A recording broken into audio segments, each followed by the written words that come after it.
When I first met Alex at a crowded finance conference, it wasn't exactly love at first sight. We bumped into each other, coffee in hand, both of us running late for the same session. "Watch it," I snapped, as a bit of my coffee splashed over the rim. "Sorry about that," Alex shot back, not missing a beat. "Guess we're both trying to cram knowledge in at the last minute, huh?" Despite the rocky start, we found ourselves laughing about it later. Turns out, we had a lot in common, especially our drive for success and independence. After dating for a year, filled with heated debates and passionate makeups, we decided to take the plunge and get married. But not in the traditional sense. We both loved our jobs. I was climbing the ladder in financial accounting, and he was making waves in sales. So, we laid it all out, blunt and straightforward. "Screw traditional," Alex said one evening, his eyes serious for once. "Let's not be one of those couples who end up fighting over money." I nodded. "Yeah, let's do a prenup.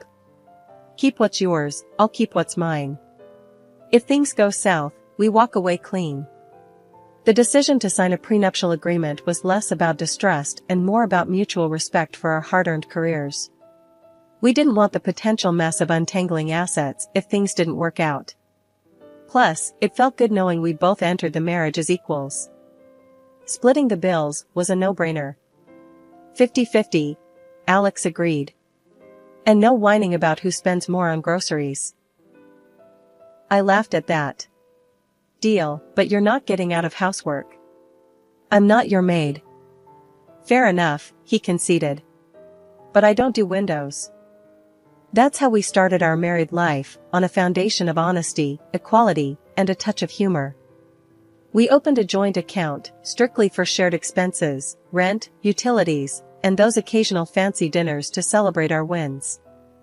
It was a system that worked perfectly for us, allowing us to maintain our financial independence while building a life together. Our biggest achievement came when we finally saved enough to buy an apartment right in the city center. It was a dream come true. The day we got the keys, we stood in the empty living room, surrounded by boxes and painting supplies, both of us grinning like idiots.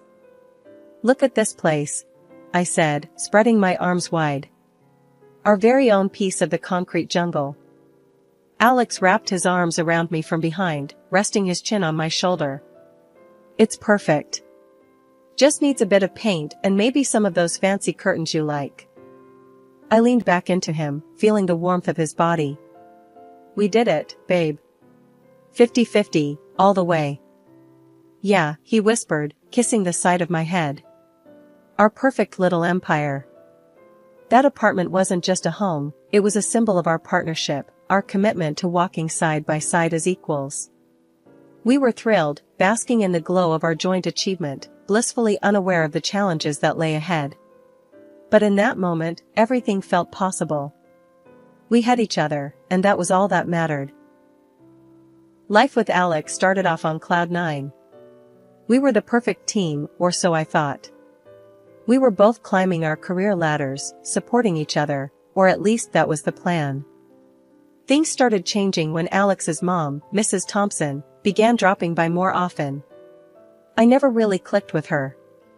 She had this old-school vibe about women's roles, and me working full-time didn't sit well with her. One evening, as I was slogging through spreadsheets, Alex and his mom were in the living room, whispering. I could hear bits and pieces, her voice sharper than a knife's edge. I finally took a break and walked in, just in time to hear Mrs. Thompson say, "Emma's always buried in her work. Doesn't she know a wife should care for her husband?" Alex, bless him, tried to play peacemaker. "Mom, things are different now. Emma's job is important to her, and it helps us out a lot." But Mrs. Thompson wouldn't have it. "Back in my day, we knew our priorities. Your wife should be at home, making sure you're looked after, not glued to a computer screen." I couldn't bite my tongue any longer.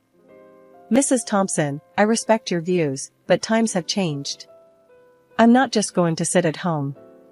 Alex and I agreed on this lifestyle before we got married. Alex chimed in, trying to smooth things over. "Yeah, Mom, we're doing things differently. We're partners in everything. Mrs. Thompson scoffed. Partners? A woman's place is in the home, not competing with men. Look at your sister, a proper woman, caring for her family. That hit a nerve. Being a proper woman doesn't mean giving up on my career or ambitions. I shot back, my patience wearing thin. The conversation ended with Mrs. Thompson huffing. Well, I just hope you know what you're doing. A family needs more than money. After she left, Alex and I had a heart-to-heart. Babe, you know I'm on your side, right? He said, taking my hands in his. My mom's from a different time. We'll do things our way. I nodded, wanting to believe him. I know, Alex. But it's not just about your mom. It's about us sticking to our guns, making sure we're on the same page. He hugged me. Always, Em. We're in this together. But that conversation with Mrs. Thompson was just the start. Her visits became more frequent, her comments more pointed. And each time, Alex's assurances seemed to lose a bit of their strength. I started to feel like I was on my own, defending our choices, our lifestyle. It wasn't long before this tension spilled over into other parts of our life. The apartment that had been our happy place, our sanctuary in the city center, started to feel less like home.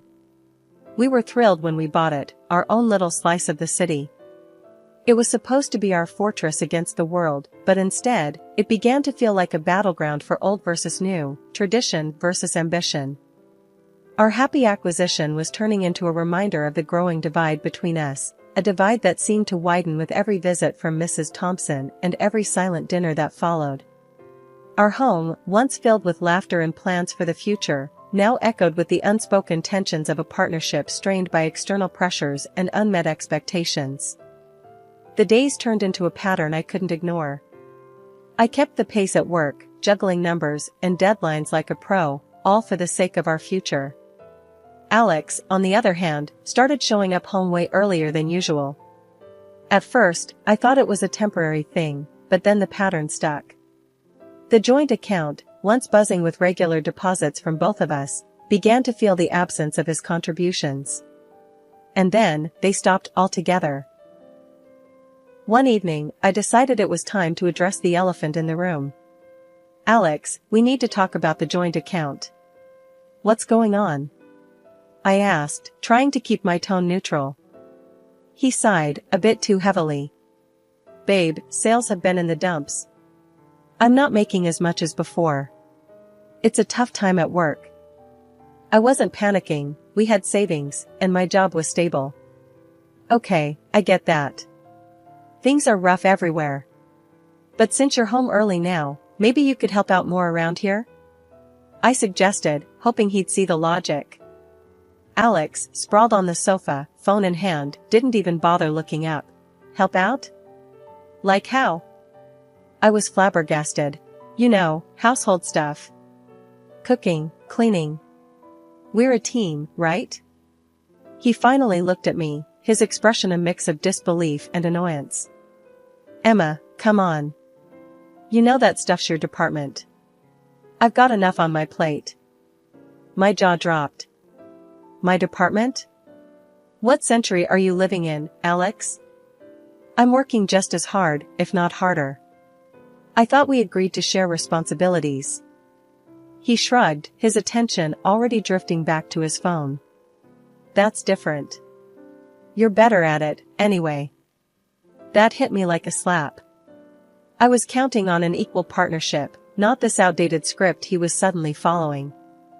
I can't believe what I'm hearing. Is this really how you see our marriage? Alex let out a frustrated sigh. Why are you making such a big deal out of this? It's just how things are. Just how things are? I repeated, my voice rising. No, Alex. That's not how we agreed to things. I'm out there busting my ass every day, same as you, or at least I thought so. And then I come home to a second shift, because you've decided you're too good for woman's work? He didn't respond, just kept his eyes on his phone, and that silence said everything.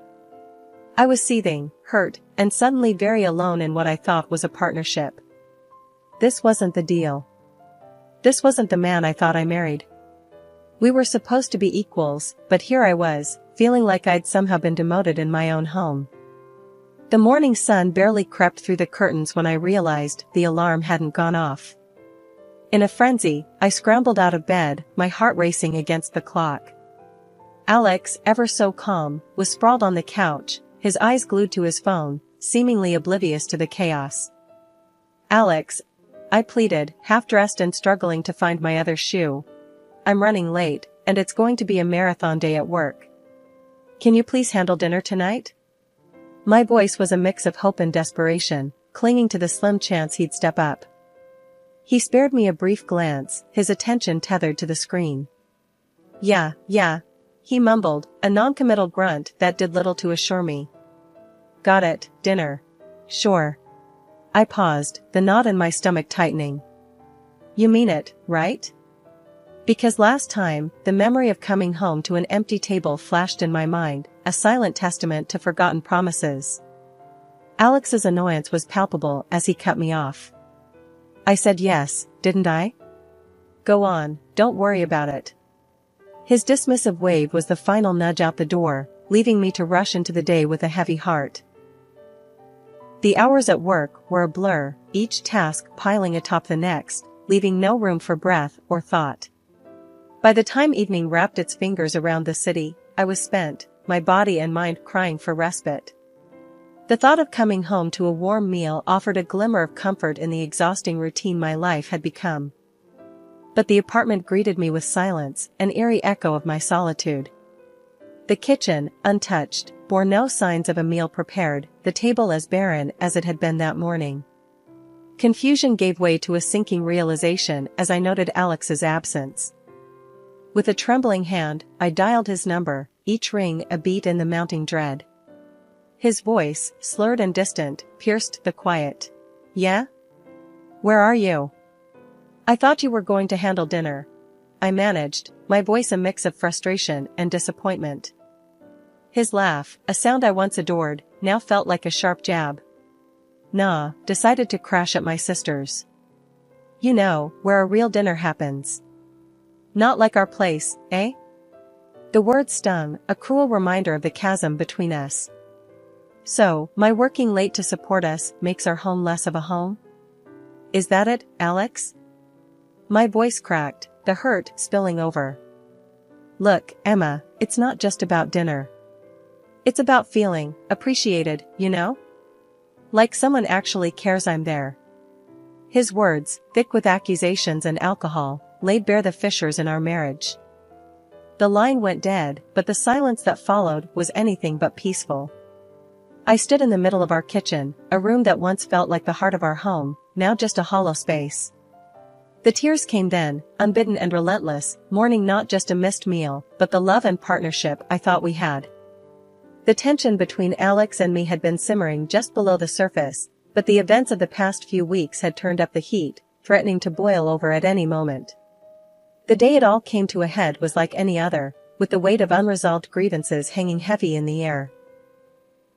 I had just walked in from another grueling day at work, my mind a whirlwind of numbers and deadlines, when I noticed the mail scattered on the kitchen counter. Among the usual bills and flyers, a statement from our joint account caught my eye. The balance was far lower than it should have been. Heart pounding, I rifled through the transactions, my confusion turning to disbelief and then to anger as one entry stood out, a large withdrawal made by Alex. "Alex!" I called out, my voice sharper than I intended. He emerged from the living room, phone in hand, a look of feigned innocence plastered on his face. "What's up?" he asked, trying to keep his tone light. I slammed the statement on the counter, pointing at the damning entry. "What is this? Why did you take out so much money without talking to me first?" He shrugged, a casual dismissal that fueled my frustration. "Oh, that. Just had to cover some expenses, you know how it is." "Expenses?" I echoed, incredulous. "For what? And why didn't you discuss it with me?" He sighed, the facade of nonchalance slipping. "Look, Emma, I needed a new car. The old one's been acting up, and I got a good deal on this one." "A new car? With our savings?" I was struggling to keep my voice steady, the betrayal stinging more than the financial loss. We're supposed to be saving for our future, not squandering it on impulsive buys. Alex's patience was wearing thin. Impulsive? I think I deserve a little something for myself, don't you? It's not like I'm asking for much. Not asking for much? I could hardly believe what I was hearing. You're making decisions with our money, our future, without even a thought for me. Where's the partnership in that? The room charged with tension, our frustrations boiling over into a heated argument that left us both spent and angry. The distance between us felt insurmountable, the divide widened by every harsh word and accusation. As we stood there, the air thick with unsaid things, the phone rang, slicing through the silence like a knife. I answered, my voice raw from shouting. It was Mrs. Thompson, her tone sharp and accusing from the get-go. Emma, what's this I hear about you denying Alex a simple pleasure? A man works hard, he deserves to enjoy the fruits of his labor. I was stunned into silence for a moment, disbelief giving way to anger. Mrs. Thompson, with all due respect, this is between me and Alex. And for the record, he didn't work hard for this. It was our savings, for our future. Her scoff was audible, dripping with disdain. You young people and your future. A good wife supports her husband's decisions, not questions them. In that moment, I knew something had to change. But whether we could bridge the gap between us, or if it was too late for repairs, only time would tell. What was clear, however, was that the path ahead would be anything but easy. Life has a way of throwing surprises at you when you least expect them. Just when I thought things couldn't get more complicated, I received a letter that knocked the wind out of me. My great-uncle, a man of few words and solitary habits, had passed away. I hadn't seen him in years, and our interactions were nothing more than occasional, awkward conversations during the rare family gatherings. Yet, here I was, holding a letter from a lawyer, telling me he had left me everything he owned. His entire estate, his savings, everything was now mine. It was surreal, to say the least. I remember staring at that letter, the words blurring as a mix of emotions washed over me. Sadness, confusion, and a creeping sense of responsibility I wasn't sure I was ready for. And then there was Alex. His reaction to the news was like he'd hit the jackpot. Babe, do you realize what this means? We're set, he exclaimed, his eyes lighting up with a mixture of excitement and, dare I say, greed that I hadn't seen in him before. A week has passed, and I returned home tired after another crazy day at work. What I saw shocked me. There, in the midst of what should have been an ordinary evening, was my husband, Alex, beaming like he'd won the lottery, surrounded by his family, all of them basking in the glow of my great-uncle's unexpected generosity. Look who's finally home! Alex exclaimed, thrusting a glass of champagne into my hands, his excitement palpable. We're celebrating your big windfall, babe. The sight of the lavish spread from the city's priciest restaurant laid out on our table, and the merriment in their eyes, felt jarringly out of place. My mind raced, trying to piece together the surreal scene before me. Quit my job today, Alex announced proudly, as if he'd just made the most normal decision in the world. Why work when we've got this fortune, right? His grin widened, oblivious to the shock that must have been written all over my face. His parents, his sister, her husband, their kids, all were there, acting as if they'd just won the jackpot. And then, as if on cue, Alex added, "Oh, and before you join us, the dishes won't wash themselves, you know?" Laughter erupted from the crowd, a chorus of approval at his joke. But to me, it sounded like nails on a chalkboard. Fury coursed through me, hot and unstoppable. Here I was, after a day of grueling work, expected to play the maid at my own celebration? It was madness. I was on the brink of unleashing a torrent of anger, ready to set things straight, when Mrs. Thompson, ever the matriarch, called for serious conversation.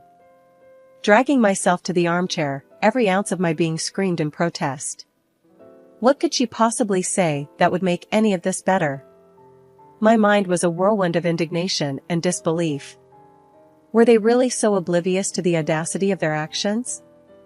Did they see me as nothing more than a benefactor for their whims? As the absurd proposal hung in the air, courtesy of my mother-in-law, suggesting we use my inheritance to build a colossal house for what felt like the entire clan, I could only stare in disbelief. The idea that not only would we all live together, but that this would somehow excuse the entire family from ever working again, was ludicrous. Alex, beaming as if he'd just unveiled the master plan of the century, chimed in. Think about it, babe. We'd never have to worry about anything ever again. The room was filled with nods and murmurs of agreement, as if they'd all been let in on the plan before this moment. As I looked around at these people, my supposed family, I felt more like an outsider than ever. Breaking the celebratory bubble with a voice steadier than I felt, I said, I'm filing for divorce. The room fell silent, the air thick enough to cut with a knife. Alex's smile faltered, his parents' jaws dropped, and his sister's glass of champagne paused midway to her lips. My mother-in-law, always quick on her feet, laughed dismissively. Oh, darling, even if you do, the law's on our side. Alex gets half of everything you've got. Her smug assurance was the last straw. Actually, I countered, a bitter laugh escaping me. Our prenup says otherwise. Alex gets nothing of mine if we divorce. The shock that rippled through the room was palpable, their wide eyes meeting my firm gaze. And another thing, I continued, my voice gaining strength. I'll be taking all the furniture, every appliance, everything I paid for. And Alex, you'll be hearing from my lawyer about the unpaid bills and expenses you've conveniently ignored. The fantasy bubble they'd been living in burst right then and there. One by one, I watched as their faces fell, the realization that their free ride was over dawning on them. Without another word, I ushered them towards the door, their protests and pleas falling on deaf ears. As the door closed behind the last of them, the silence that enveloped the apartment was suffocating. Yet, beneath it all, a sense of relief began to wash over me. I was free from the expectations, the manipulations, and the sheer audacity of a family that saw me not as a person, but as a means to an end. After the dust settled on the courtroom battles and the ink dried on the divorce papers, I started anew in the house my great-uncle left me. It was a fresh start, a chance to rebuild my life on my terms, free from the constraints of a marriage that had become suffocating. Alex, now living with his parents, found himself grappling with the realities of a day-to-day life that required him to work, really work, for the first time in a long while. Every so often, he'd call me, his voice tinged with a desperation I hadn't heard before. Come on, can't we just wipe the slate clean and start over? He'd plead, the echoes of his once confident demeanor replaced by uncertainty. His mother, too, took to calling me, her tone uncharacteristically sweet, a stark contrast to the sharpness I'd grown accustomed to. Dear, wouldn't you reconsider? For the family's sake? She'd coo, as if the words could erase the past and mend what had been broken. Each time, I couldn't help but laugh, a sound of freedom and relief. No, thank you. I'd reply, my voice steady and sure. I'm quite happy with where I am now. And happy I was. With the chains of a loveless marriage behind me, I found joy in the simple things. I traveled, exploring corners of the world I'd only dreamed of seeing. I threw myself into charity work, finding fulfillment in helping those in need, both people and pets alike. The gratitude in their eyes, the genuine smiles, and wagging tails brought a sense of purpose back into my life, a reminder that there was so much good I could do, so much love I could give, without expecting anything in return. The liberation from my old life, from the expectations and demands of others, allowed me to rediscover myself. I was no longer defined by my relationship with Alex or his family. I was my own person, complete and content in my independence. The house my great-uncle left me became more than just a place to live, it was a sanctuary, a space where I could grow, heal, and thrive. It was here, among the memories of a man who had quietly supported me from afar, that I built a life filled with passion, purpose, and peace. As I look back on the journey that brought me here, from the turmoil and strife to the calm and contentment, I'm reminded of the resilience of the human spirit. Life, with all its twists and turns, had led me to this moment of liberation, a testament to the strength within me and the promise of a future filled with endless possibilities.